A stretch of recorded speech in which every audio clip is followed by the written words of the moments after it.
নমস্কাৰ বন্ধু বান্ধৱীসকল, আজি আপোনালোকৰ মাজত লৈছোঁ এটা নতুন খবৰ। তো আপোনালোকক দিব ওলাইছোঁ লাখপতি বাইদেউসকলৰ বাবে। লাখপতি বাইদেউসকলে 10,000 টকা কেতিয়া লাভ কৰিব? আপুনি লাভ কৰিবনে? 10,000 টকা কেতিয়া দিয়া হ'ব আপোনাক? 10,000 টকা যিহেতু মুখ্যমন্ত্ৰীয়ে কৈ আছে যে আপোনালোকক অতি শীঘ্ৰে দিয়া হ'ব 10,000 টকা, আপোনালোকক লাখপতি বনাই দিম বুলি কৈছে। তো কেনেকৈ আপুনি লাখপতি হ'ব পাৰিব? কিমান টকা পালে আপুনি লাখপতি হ'ব?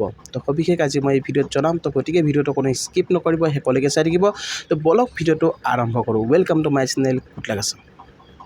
তো গাইজ, আপোনালোকক প্ৰথমতে যিটো ক'ব খুজিছোঁ, আপুনি আত্মসহায়ক গোটৰ যদি মহিলা হয় আপুনি লাখপতি হ'ব পাৰিব। তো কেনেকৈ আপুনি লাখপতি হ'ব? লাখপতি বাইদেউসকলক যিহেতু মুখ্যমন্ত্ৰীয়ে কৈছে 10,000 টকা দিম বুলি, তো আপোনালোকক কেতিয়া দিয়া হ'ব এই 10,000 টকা? আপুনি কেতিয়া লাভ কৰিব এই 10,000 টকা? কি কৰিলে লাভ কৰিব? আপোনালোকক যিহেতু লাখপতি বাইদেউসকলক আপোনালোকক ফৰ্ম দিয়া হ'ল, সেই ফৰ্ম আপোনালোকে ফাইল কৰিলে, আপোনালোকে 5 তাৰিখে আপুনি জমা কৰিলে, কিন্তু এতিয়ালৈকে আপুনি 10,000 টকা পোৱা নাই। তো কেতিয়া পাব আপুনি এই 10,000 টকা?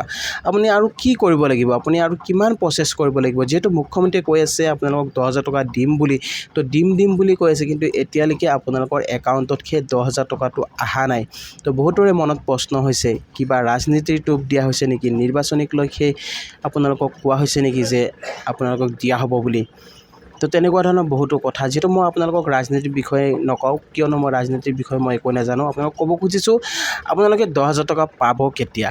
10,000 টকা পাবলৈ হ'লে আপুনি কি কৰিব লাগিব? চাওক, আপোনালোকে লাখপতি বাইদেউ ফৰ্ম ফাইল কৰিলে, আপোনালোকক গোটেইখিনি বস্তু আপোনালোকৰ পৰা ল'লে, আপুনি গোটেই যিহেতু আপোনালোকক অমৃত বৃক্ষ আন্দোলনৰ ফটো দিয়া হৈছিলে, আপোনালোকক ব্যৱসায় পৰিকল্পনাৰ যিটো ফৰ্ম আপোনালোকে ফাইল কৰিলে, আপুনি কেনেদৰে ব্যৱসায় আপোনালোকে কৰিব তাৰ ওপৰতো আপোনালোকে লিষ্ট দিলে, তাৰপিছতো আপোনালোকে এতিয়াও পোৱা নাই 10,000 টকা। তো কেতিয়া দিয়া হ'ব 10,000 টকা? যিহেতু 10 এপ্ৰিল পাৰ হৈ গ'ল, যিহেতু বহুতে কৈছিলে আপোনালোকক, কিছুমানে উৰা বাতৰি দিয়ে, আপোনালোকক কয় যে ইমান তাৰিখে দিব, কিন্তু তেনেকুৱা ধৰণৰ কোনো ধৰণৰ এতিয়ালৈকে যিহেতু নটিফিকেশ্যন অহা নাই চৰকাৰৰ ফালৰ পৰা। তো আপোনাক কেতিয়া দিয়া হ'ব এই 10,000 টকা? আপুনি কেতিয়া লাভ কৰিব এই 10,000 টকা? আৰু কিমান কাম কৰিব লাগিব আপুনি? তো প্ৰথম কথাটো হৈছে কি, আপোনালোকক যিহেতু লাখপতি বাইদেউসকলক যিসকলক ফৰ্ম দিছিলে, সেই ফৰ্ম আপোনালোকে ফাইল কৰাৰ পিছত আপোনালোকৰ ফৰ্মবিলাক যিহেতু এতিয়া আপোনাৰ চেক কৰি থকা হৈছে, তো ভেৰিফাই কৰি থকা হৈছে, সেই ফৰ্মবিলাক যেতিয়া ভেৰিফাই কৰা সম্পূৰ্ণ হ'ব, সেই ভেৰিফাই সম্পূৰ্ণ হোৱাৰ পিছত আপোনালোকক এখন তালিকা দিয়া হ'ব। সেই তালিকাত আপোনালোকৰ নাম আহিব। সেই তালিকাত যদি আপোনাৰ নামটো নাহে, ক্ষেত্ৰত কিন্তু আপুনি নাপাব পাৰে 10,000 টকা। কিয়নো আপোনালোকক কৈছিলে, মুখ্যমন্ত্ৰীয়ে যিহেতু আপোনালোকক প্ৰথম জনাইছিলে আপোনালোকে এই ফৰ্মখন ফাইল কৰোঁতে কিছুমান নিয়ম চৰ্তাৱলী মানিব লাগিব। তো সেই নিয়ম চৰ্তাৱলীৰ ভিতৰতহে আপুনি এই 10,000 টকা লাভ কৰিব। তো আপোনালোকক কোৱা হৈছিলে আপোনালোকৰ আগতে কোনো ধৰণৰ ঋণ পৰিশোধ কৰা নাছিলে নেকি? আপোনাৰ কোনো ঋণ লোৱা আছে নেকি? যদি আপুনি আগতে ঋণ পৰিশোধ কৰা নাছিলে, বা আপুনি ঋণ টাইমত যদি আপুনি দিয়া নাছিলে, আপোনাৰ চিভিল স্ক'ৰ বেয়া হৈ আছিলে নেকি? যদি আপোনাৰ চিভিল স্ক'ৰ বেয়া হৈ থাকে, তেনে ক্ষেত্ৰত আপুনি লোনটো নাপাব পাৰে। বহুতৰে নাম কৰ্তন কৰা হ'ব। কিয় জানেনে? আপোনালোকক কোৱা হৈছিলে আপোনালোকে আগতে লোন লৈছিলে নে নাই, আপোনালোকে যিহেতু এই গছৰ পুলি ফটো দিছিলে নে নাই। তো তেনেকুৱা ধৰণৰ আপোনালোকৰ সকলোখিনি বস্তু আপোনাৰ অ'কে হ'ব লাগিব, তাৰপিছতহে আপুনি এই 10,000 টকা লাগিব, 10,000 টকা আপুনি পাব। কিন্তু এতিয়া কথাটো হৈছে কি, 10,000 টকাটো আপোনাক কেতিয়া দিয়া হ'ব? তো মুখ্যমন্ত্ৰীয়ে কৈছে যে আপোনালোকক ইলেকশ্যনৰ আগতে দিম বুলি।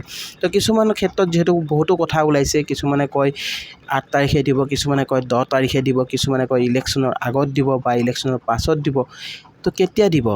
তো আপোনালোকে যিহেতু এতিয়া আপোনালোকক ক'ব খুজিছোঁ, আপোনালোকে কিছুদিন ৱেইট কৰক, যিহেতু এতিয়ালৈকে কোনো ৰিজাল্ট নাই। তো মোৰ কথা কি, সকলো যিহেতু লাখপতি বাইদেউৰ বাবে আঁচনিৰ বাবে আবেদন কৰিছিলে বহুতো মহিলাই এই আঁচনিৰ বাবে 10,000 টকা পাম বুলি, কিন্তু এই 10,000 টকাটো যাতে সোনকালে দিয়ে, কাৰণ এই 10,000 টকাটো দিয়াৰ পিছত মহিলাসকলে এটা ব্যৱসায় আৰম্ভ কৰিব।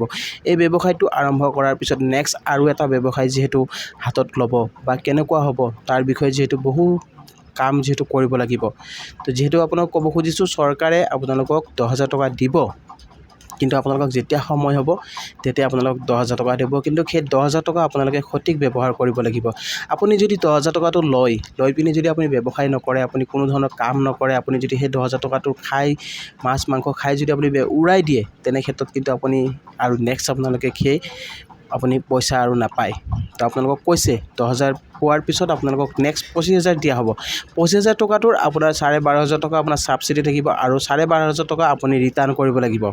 ৰিটাৰ্ণ মানে আপোনালোকৰ ইণ্টাৰেষ্টত, মানে কম ইণ্টাৰেষ্টত আপুনি দিব লাগিব পইচাটো, কিন্তু গোটেইখিনি পইচা আপোনালোকে ইণ্টাৰেষ্ট বেছি দিব নালাগে। তাৰপিছত আপোনালোকক আৰু 35,000 টকা মুকলি কৰি দিয়া হ'ব। কিন্তু 35,000 টকা আপোনাক কেতিয়া দিয়া হ'ব? প্ৰথমতে আপুনি 10,000 টকা লাভ কৰক, তাৰপিছত 10,000 টকাৰ ভাল ব্যৱসায় যদি আপোনাৰ হয় নেক্সট আপোনালোকে আৰু 12,500 মানে আপুনি 25,000 টকা লাভ কৰিব পাৰিব 25,000 টকা লাভ কৰাৰ পিছত আপুনি যদি ব্যৱসায় ভালকৈ যদি কৰে আপুনি যদি লোনটো ঘূৰাই দিয়ে নেক্সট আপোনালোকক যিহেতু বেংকৰ ফালৰ পৰা দিয়া হ'ব আৰু 50,000 টকা তো গাইজ আপোনালোকক মই আজি এই ভিডিঅ'টো এইভাবে লৈ আহিছোঁ যে লাখপতি বাইদেউসকলে যিহেতু ভাবি আছে 10,000 টকা কেতিয়া দিয়া হ'ব আৰু আপোনালোকক এই কথাটো কওঁ আপোনালোকৰ বহুতো মহিলাৰ নাম কৰ্তন হ'ব পাৰে যদি আপোনাৰ কিছুমান গাইডলাইনৰ ভিতৰত যদি আপুনি পৰা নাই যদি সেই গাইডলাইনৰ ভিতৰত আপুনি আছে তেনেহ'লে আপুনি 10,000 টকা নিশ্চিত আপুনি লাভ কৰিব আপোনালোকক দিয়া হ'ব আপোনাৰ বেংকত ডাইৰেক্ট 10,000 টকা আৰু আপোনাৰ বেংকৰ একাউণ্ট গোটেই যদি আপোনাৰ ঠিকে আছে তেনেহ'লে আপোনাৰ প্ৰব্লেম নাই আৰু আপোনাৰ যদি আগতে কোনো লোন লোৱা নাছিলে আপোনাৰ যদি কোনো ধৰণৰ যদি প্ৰব্লেম নাছিলে আপুনি যদি ব্যৱসায় পৰিকল্পনা ফৰ্ম যদি আপুনি ব্যৱহাৰ কৰিছে বা আপুনি ফাইল কৰিছে গোটেই শুদ্ধকৈ যদি আপুনি দিছে আপুনি নিশ্চয় 10,000 টকা লাভ কৰিব পাৰিব তো গাইজ কেতিয়া পাব আপোনালোকক সঠিক যিহেতু জনাব নোৱাৰিম অফিচিয়েল নটিফিকেশ্যন এতিয়ালৈকে ওলোৱা নাই বহুতো ইউটিউবাৰে কৈ আছে যে 8 তাৰিখ 9 তাৰিখে দিয়া হ'ব 10 তাৰিখ দিয়া হ'ব তেনেকুৱা ধৰণৰ আপুনি ভিডিঅ'ত আপোনালোকে মনোযোগ নিদিব আপোনালোকক অফিচিয়েল নটিফিকেশ্যনখন চাব যেতিয়া অফিচিয়েল নটিফিকেশ্যনখন পাব আপুনি তেতিয়াহে বিশ্বাস কৰিব যে ইমান তাৰিখে দিয়া হ'ব বুলি তো গাইজ আই হোপ নিশ্চয় ভিডিঅ'টো বুজি পালে আজিৰ ভিডিঅ'টো আপোনালোকখিনিয়ে জনাব লগা আছে আৰু ভিডিঅ'টো চাই যদি ভাল পাইছে তেতিয়াহ'লে এটা লাইক আৰু শ্বেয়াৰ কৰি দিব আৰু লগতে মোৰ চেনেলটোত যিসকলে নতুন হৈছে তো চেনেলটো ছাবস্ক্ৰাইব কৰিব নাপাহৰিব আৰু কাষত থকা বেল আইকনটো প্ৰেছ কৰিব যাতে এনেকুৱা ধৰণৰ ভিডিঅ' আহিলে সকলোতকৈ আগত পাই থাকে তো গাইজ আজিলৈ ইমানে জয় অসম